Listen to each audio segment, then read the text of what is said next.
Hello students, welcome back to my YouTube channel geography Guru. आज के इस एपिसोड में हम पढ़ने और समझने वाले हैं क्लास 10th हिंदी की वर्कशीट नंबर 71 यानी कार्यपत्रक संख्या 71 को। आज की इस वर्कशीट में हम जारी रखेंगे अपना पाठ जॉर्ज पंचम की नाक। पिछली वर्कशीट में हमने बात की थी कि जॉर्ज पंचम की नाक है वो गायब हो जाती है। ब्रिटेन की महारानी देश के दौरे पर आने वाली होती है, तभी जॉर्ज पंचम की नाक है वो गायब हो जाती है। अब ये नाक का सवाल होता है उन लोगों के लिए जो जी हजूरी में लगे हुए थे। अब आज की इस वर्कशीट में हम पढ़ने की कोशिश करेंगे, समझने की कोशिश करेंगे और पता लगाएंगे कि क्या ये जी हजूरी करने वाले लोग थे, उनकी नाक बचती है या उनकी नाक कटती है। तो चलिए शुरुआत करते हैं हम आज की इस वर्कशीट की। जैसा कि आप अपनी स्क्रीन के ऊपर देख पा रहे हैं, ये हमारी वर्कशीट नंबर 71 यानी कार्यपत्रक संख्या 71 रहेगा।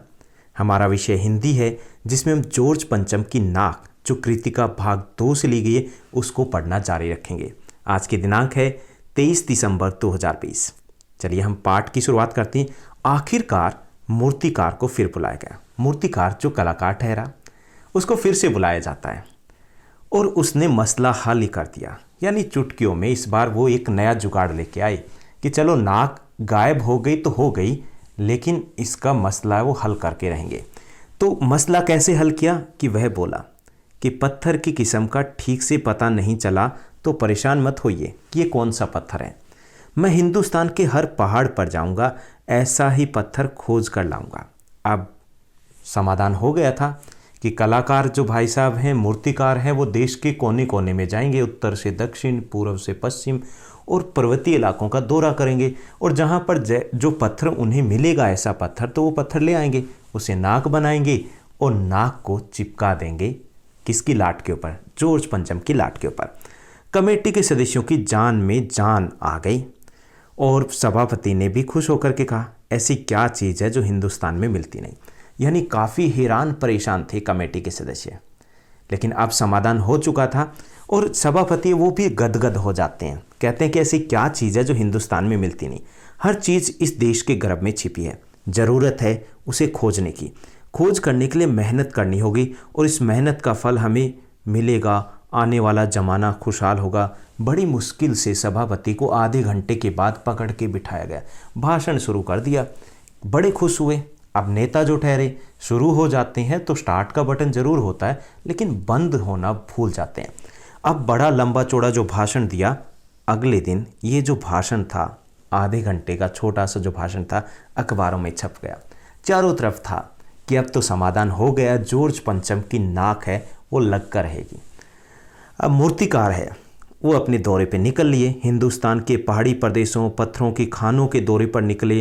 कुछ दिन के बाद वो हताश, निराश, चेहरा लटकाए हुए लौट आए। अब ये पता नहीं कि निराश इसलिए थे कि पत्थर नहीं मिला, या फिर निराश इसलिए थे, चेहरा इसलिए लटका हुआ था कि काफ़ी थक गए थे कि उत्तर से दक्षिण, पूर्व से पश्चिम घूम आए थे। अब उनके चेहरे पर लानत बरस रही थी। उन्होंने थोड़ी रोनी सी, भोली सी शक्ल बना करके कहा हिंदुस्तान का चप्पा चप्पा खोज डाला, पर इस किस्म का पत्थर कहीं नहीं मिला, ये पत्थर तो विदेशी है। अब सभापति है जो पहले पूरे जोश में आ चुके थे, अखबारों में छा चुके थे, थोड़े से गुस्से में आ गए कि लानत है आपकी अकल पर। दिमाग, दिल, विदेशों की सारी चीज़ें हम अपना चुके हैं, तौर तरीके, रहन सहन, खाना पीना, सब कुछ, यहाँ तक कि हमने उनका नृत्य, डांस भी अपना लिया है। तो ये पत्थर काहे को नहीं मिल रहा? पत्थर भी तो मिलना चाहिए ना, विदेशी चीज़ है। जब हमने सब कुछ विदेशी अपना लिया, बोलना, उनकी भाषा, रहन सहन, खाना पीना, तो पत्थर भी तो मिल सकता है ना। मूर्तिकार चुपचाप खड़े थे। सहसा उनकी आंखों में चमक आ गई, जैसे अंधेरे में लाइट आ जाती है, बिजली आ जाती है, तो ऐसी उनकी आंखें जगमगा उठी। चमक किस लिए? क्योंकि एक नया विचार आ गया था, एक नया आइडिया आ गया था, शायद एक नया जुगाड़ उनको सूझ गया था। एक बात मैं कहना चाहूँगा, लेकिन इस शर्त पर कि इस बार बात अखबार वालों तक ना पहुँचे, क्योंकि अखबार वाले हो हल्ला पहले कर देंगे और अगर ये जुगाड़ फिट ना बैठा तो इस बार फिर से उतनी ही बेइज्जती होनी है। अब सभापति की आंखों में भी चमक आई। उन्हें लगा कि चलो इस बार कुछ समाधान होगा। चपरासी को हुक्म हुआ कि इसके दरवाजे हैं वो बंद कर दिए जाएं, क्योंकि इस बार दीवारों को भी कानों कान खबर नहीं होनी थी जो जुगाड़ वो करने वाले थे, जिस समस्या का समाधान वो करने वाले थे। तब मूर्तिकार ने धीरे से कहा, देश में अपने नेताओं की मूर्तियां भी हैं। अगर इजाज़त हो और आप लोग ठीक समझे तो जिसकी नाक, इस मतलब मेरा मतलब ये है कि लाट पर ठीक बैठे, उसे उतार ली जाए, यानी कि एक की नाक काट करके दूसरे की नाक बचा ली जाए। यानी एक ऐसा सुझाव देते हैं मूर्तिकार। सब ने सब की तरफ देखा, सब ने एक दूसरे की तरफ देखा। जो थोड़े पल पहले बदहवासी में थे, थोड़े परेशान थे, वो अब खुश होने लग गए, उनकी आंखों में खुशियां तैरने लग गई। सभापति ने धीमे से कहा, लेकिन बड़ी होशियारी से, किसी को पता नहीं चलना चाहिए, और कोई बात नहीं, पता चल जाए तो ये भी कहा होगा, यहाँ लिखा नहीं लेकिन कहा होगा, मेरा नाम नहीं आना चाहिए। अब बात हो गई, यानी फैसला हो चुका था कि दोबारा से मूर्तिकार है वो दौरे पे निकलेंगे, और क्या करके आएंगे, वहाँ से किसी नेता की नाक, जिसका नाक ठीक से बैठ रहा हो, वो नाक किसको दे दी जाएगी, जॉर्ज पंचम की लाट को। और मूर्तिकार फिर देश के दौरे पर निकल पड़े। जॉर्ज पंचम की खोई हुई नाक का नाप उनके पास था। वो दिल्ली से बंबई पहुंचे, वहां पर दादा भाई नौरोजी, गोखले, तिलक, शिवाजी, कौश जी, जहांगीर, सबकी नाकें उसने टटोली, नापी। फिर गुजरात की ओर भागा, वहाँ गांधी जी, सरदार पटेल, विठल भाई, महादेव देसाई, उनकी मूर्तियों को परखा। उसके बाद बंगाल की ओर चले, वहाँ गुरुदेव रविंद्रनाथ टैगोर, सुभाष चंद्र बोस, राजाराम मोहन राय, यानी सबकी नाक को देखा। फिर बिहार की तरफ, बिहार से यूपी में भी चंद्रशेखर आज़ाद, बिस्मिल, मोतीलाल नेहरू, मदन मोहन मालवीय, यानी जो भी राष्ट्रीय नेताओं की लाट थी, मूर्तियाँ लगी थी, सबको टटोल डाला, सब जगह घूम लिए।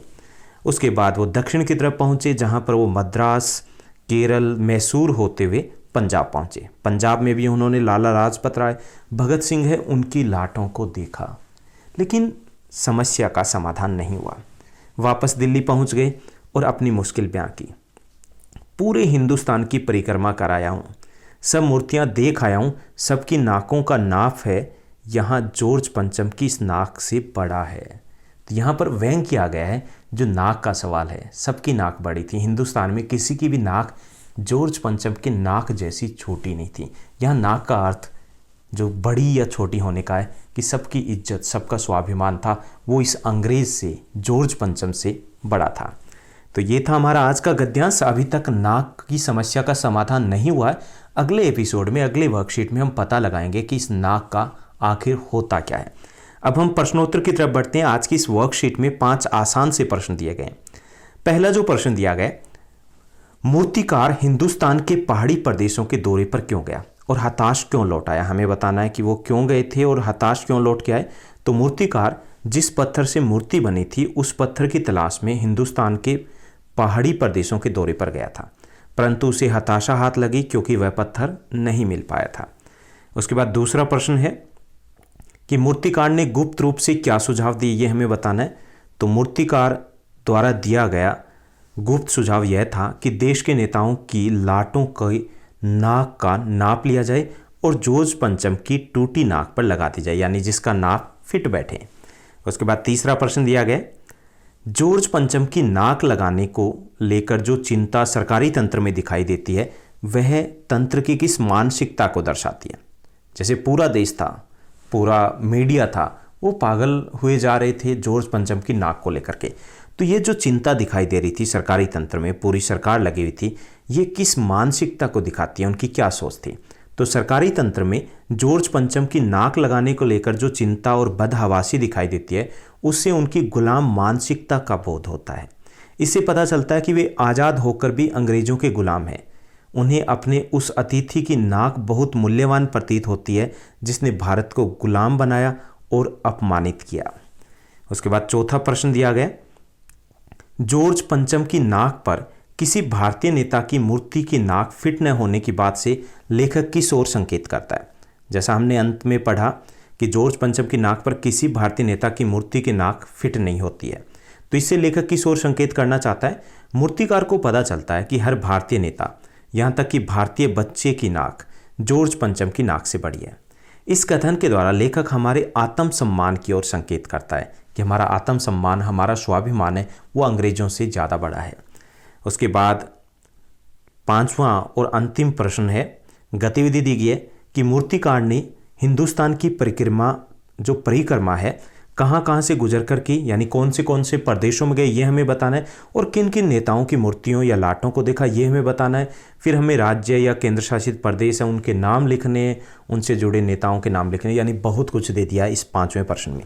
तो लेखक मुंबई, गुजरात, उत्तर प्रदेश, बिहार, तमिलनाडु, मैसूर, पंजाब, दिल्ली, इन स्थानों पर गया। वहाँ पर कुछ प्रमुख नेताओं के हम नाम ले रहे हैं यहाँ पर: दादा भाई नौरोजी, गोखले, तिलक, शिवाजी, सरदार पटेल, नेताजी सुभाष चंद्र बोस, चंद्रशेखर आज़ाद, भगत सिंह, लाला लाजपत राय इत्यादि की मूर्तियों को देखा। अब हमें क्या लिखना है? राज्यों के नाम और उनसे संबंधित नेताओं के नाम भी हमें लिखने इस प्रश्न में। तो हम पंजाब के साथ शुरुआत करेंगे। पंजाब के जिन नेताओं की मूर्तियों को उन्होंने देखा वो थे भगत सिंह और लाला लाजपत राय। उत्तर प्रदेश में चंद्रशेखर आज़ाद, मोतीलाल नेहरू, बिस्मिल। बंगाल में रविंद्रनाथ टैगोर, नेताजी सुभाष चंद्र बोस। बिहार में राजेंद्र प्रसाद, जयनारायण प्रकाश। मुंबई में नाना भाई नौरोजी, गोखले, तिलक और शिवाजी इत्यादि की मूर्तियों को देखा और उनका नाप लिया।